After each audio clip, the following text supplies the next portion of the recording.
Hello everyone, welcome to our second video on this channel. Today we'll be looking at a brand new nest that's been born a little over a week ago. I had to remove the mother from the cage because she's not completely okay with me touching the babies, which is fine. Some of them are extremely protective, it's just their instinct, and I don't blame them for it. For some people who have been keeping up with our rattery, you will know that we've had some illness going around, and it was also right after taking a break from breeding for a little over a month. This really hit us hard, and we haven't been able to produce any babies for quite a long time. And made a lot of expenses with the vets, all of which didn't go very well, but that's a story for another time. But now I finally have a nest again, and it's obviously very exciting. And what's even more exciting is that these babies are pretty unique. Aren't they adorable? Some of you may be able to see it already. I will put them in here so they don't fall. This little girl, she's an opossum. Well, not an opossum as in the animal.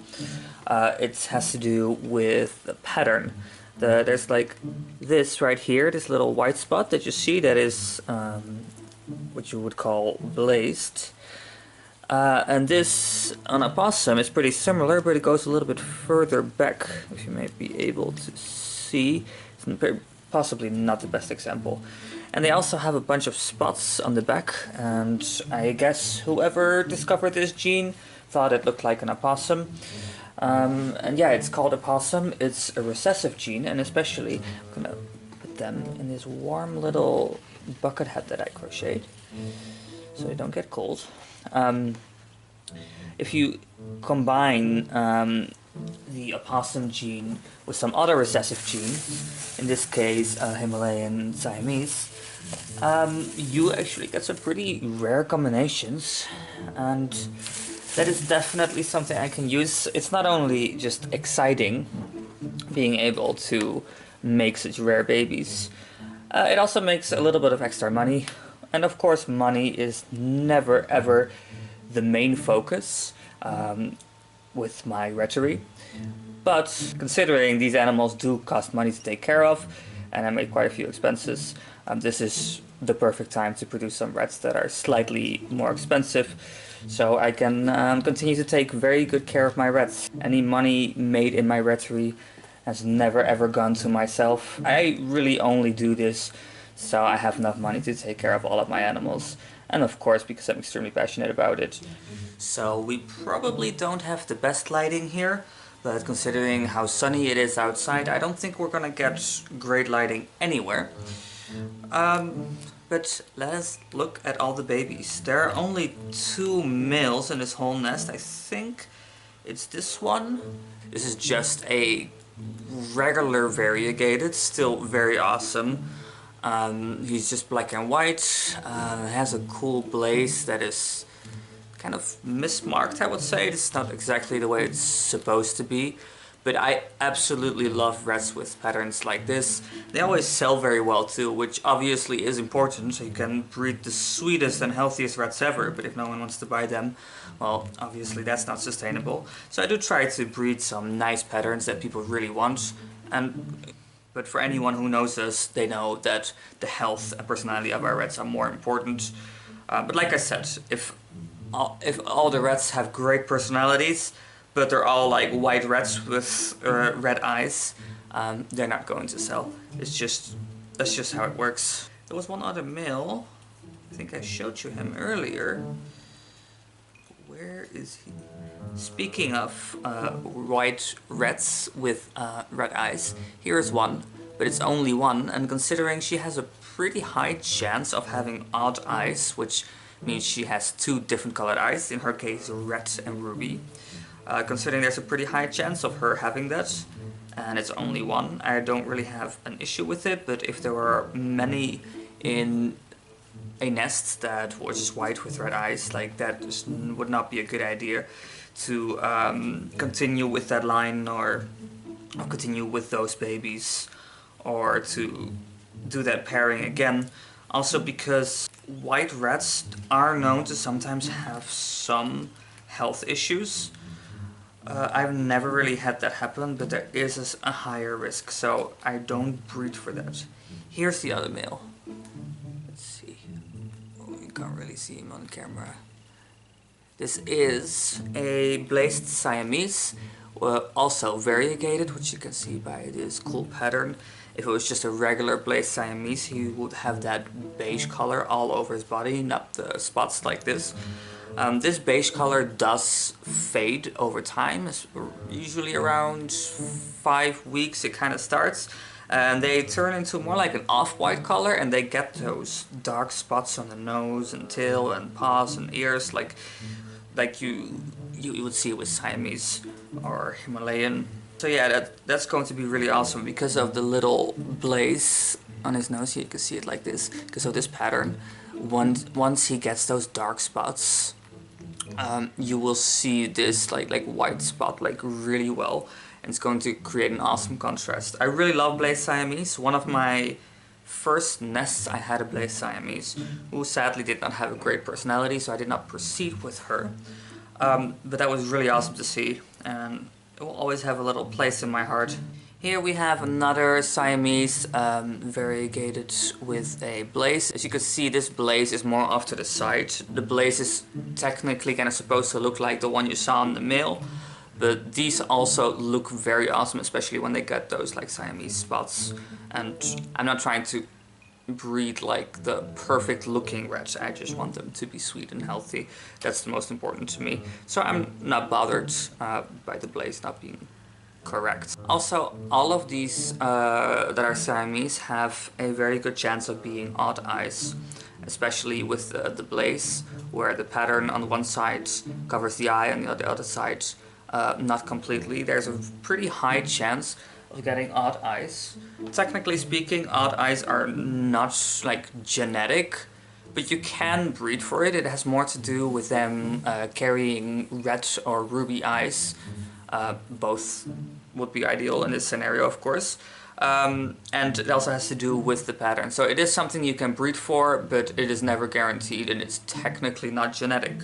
But I do know with the parents that I chose, it is very likely. These black and white ones, however, there is no chance of them being odd eyes. Of course, you can get reds with one black eye and one red eye. I wouldn't really know how. I've never had something like that. But in this case, there's no chance that this is going to be an odd eye. This girl is just a regular opossum. It's still extremely exciting, but I'm a little bit more excited about the Siamese because they could be odd eyes, and that is something really cool to breed for. I think it looks really cool. I've produced them before, they look amazing, and it's also just very good for sales. Which again, it's not about money, but I do like to be really open and honest about how I do things, why I do things, and breeding reds for selling and then not being able to sell them would obviously not be a very sustainable effort. So if I can breed something that people really want and that I also love, then that is perfect, and that's exactly what I'm going to be doing. Here is the little high white opossum Siamese. Could also be odd eye, we're not going to know. The only thing about these guys, I have another one right here. This one is even more high white, which I'm not trying to breed for, but it does happen in some of these pairings. These guys, because they don't have like the Siamese coloration on the nose, the noses are just white. They are mostly going to turn into just like a just white red. They do carry all of the expensive genetics, but I will probably just be selling them for the regular price that I sell any white reds at. My prices do vary a little bit based on how like rare or unique the genes are, but I know that selling a red that is technically very unique but just looks like a regular white or like regular albino red, I'm not going to charge much more for that. I don't think that's completely fair. But if they are odd eyes, I will charge a little bit more because those are difficult to get. And here's another just blazed Siamese. This one doesn't have any spots on her back, it's just a blazed hooded Siamese, which is really cool looking, and I'm very curious to see what it's going to look like when she's a couple weeks older and that cool coloration really sets in. Here's another just regular variegated. This one is also not blazed, but she does have this awesome like white spot on her head. I've produced many reds that look like this. They're always awesome, they're always unique. They sell very well, especially because people don't want to buy 3 reds that all look the same. They always want ones that they can tell apart from each other. And with these cool variegated reds, that's generally speaking pretty easy because they all have a slightly different pattern. Sometimes the variations are even pretty severe, which is really cool to see. This girl is probably going to go to a lovely home. Then here we have the little white girl, who I hope is an odd eye. That will definitely improve her chances of going to a nice home. Of course, I will make sure that she will. And then here, this last one is maybe the most exciting, because this is a mismarked Siamese opossum. Normally mismarked is not really good, I suppose, but in this case I am happy about it, because as you can see, she has a little spot on her nose, which means that you will be able to see the Siamese markings on this little girl, even though she is probably an opossum.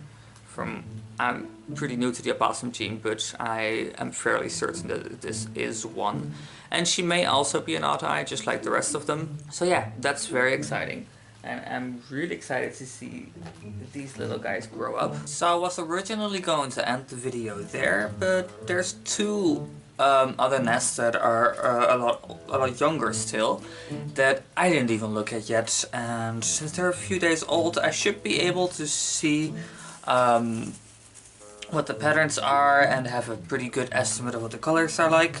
Anyway, I thought we would look at these 2 nests together. The pairing of this one was a Blazed Burmese. I haven't sold any Burmese yet, but I have produced quite a few. And at this point I'm pretty confident that this is a good stable line, and I am very excited to start selling some. But for this pairing I actually mixed the Burmese gene with opossum, because the mom is one of the first few Burmese that I produced. She seems to be very stable, healthy, and have a good personality as well. She actually carried the Blazed gene, which means that she could also produce opossum. And the male that I used is not an opossum, but a carrier of opossum, and also carries Siamese, which means he can also produce Burmese. All that being said, that means that this nest is pretty exciting. This is just a regular variegated. It's black and white. Right now it's dark gray and not black, but that's because the fur hasn't completely set in yet. From my experience, I know that this is going to be a black and white one. So let's put that one back. Oh, I haven't checked the gender yet. Oh, that's a male. I may not have to check all genders right now, but here's another black and white one. This is an opossum, so that is obviously pretty exciting. Female. It's nice to have female opossums for me to proceed breeding them with. This is, I don't think, an opossum. I might be, like I said before, I'm not like super experienced with them yet. So I'll have to ask some people who know better than me, but this is also just black and white. Then this, considering the parents, I am fairly certain this is going to be a regular Blazed Burmese. That's a male. This is just a split-capped variegated, like little red. Not sure if this like technically falls under split-capped, but that is what he or she looks like. She. And it's very possible with my lines that she's going to get more patterns down the back as she matures.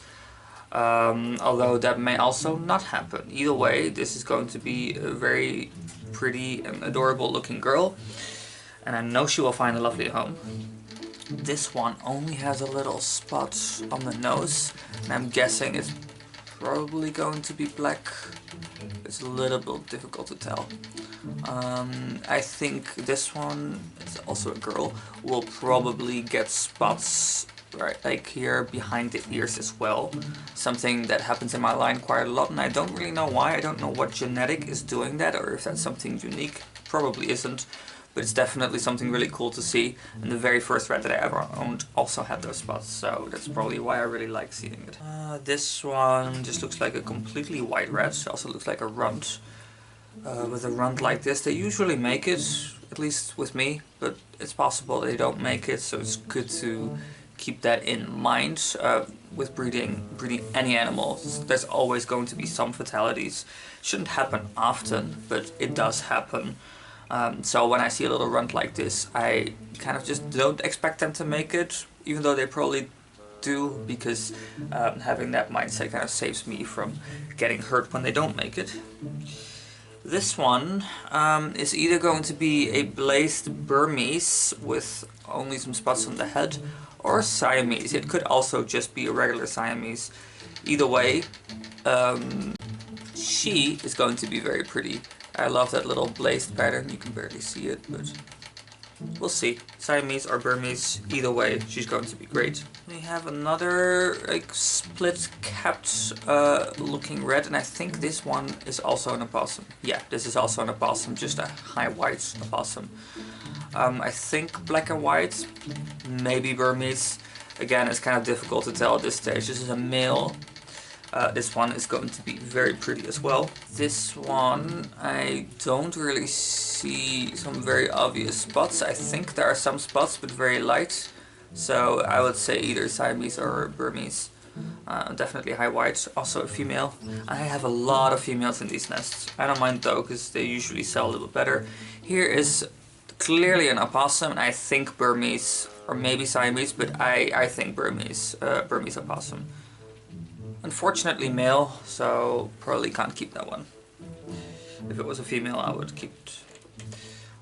Here's another, like either this one, the pattern is difficult to see. I'm not sure if you can even see it on camera. You need like a trained eye to see this. This is an opossum, I think Siamese. Burmese would be better. It is a female, but I don't know. We're gonna find out in like a week or so from now. We will definitely be able to tell what colors they all are, and what patterns they have. So that's going to be exciting. Here is the last nest of this video. And this one is going to be a little bit less exciting for this video, because the genetics that are at play here is not something that's going to be visible just yet. They don't have cool, interesting patterns. These are more interesting because of the different colors, and because all the colors are quite similar. I will not be able to tell right now what colors they're going to be exactly. You can just make an estimation. There are some variegated babies in here though. There's these ones that are just like the typical variegated, where the sides are kind of like white and have a little dot on the head, which is very cool. There's also a few that are hooded, variegated hooded. And the rest of them are just like Berkshires that are not variegated. So yeah, still pretty cool patterns. I don't see any blazed, even though the dad is blazed. That's okay, that just means that the mom is not carrying blazed, but these babies will. So if I put a blazed male on this from a different bloodline, I will get blazed babies, which is something I might do in the future if there's a female here that I find worth keeping. All of them are pretty dark right now. There's some that are slightly lighter. But most of these it looks like they're just going to be black. Maybe some agoutis, that's possible. I'm not convinced right now that that's going to be the case. The female, the mom, was a mink pearl, is a mink pearl. This one is a pretty cool pattern. She's a mink pearl. I am hoping to get a mink pearl silver mane, because the dad is a silver mane. But this is something I will not be able to see until they are much older, just like with the Siamese, except with Siamese you can already kind of, if you have experience, you can already see like this is going to be a Siamese. But silver mane can also manifest much later. It's the same with like mink pearl. So this is going to be a bit of a waiting game, but either way they're probably going to be beautiful, even if we don't really hit the odds there. But considering the pairing, there have to be some silver manes at least, mink pearls as well. So I'm very interested to see what these are going to be like. But yeah, there's not a lot to see right now, other than the fact that they're healthy, and that is obviously the most important. The mom is healthy, they're doing well, and they're also rather calm when I picked them up, which is always a good sign. The other nest is a little bit more flighty. That's okay, that will still go away. They only picked them up for like the second time in their life, so that's gonna go away. And with a lot of daily handling, especially when they open their eyes, they're going to become great rats. And I will definitely be making some videos about that when we get to that stage, which will be in a few weeks, so stay tuned for that. Now I'll probably end the video on some bonus footage. Enjoy that and see you later.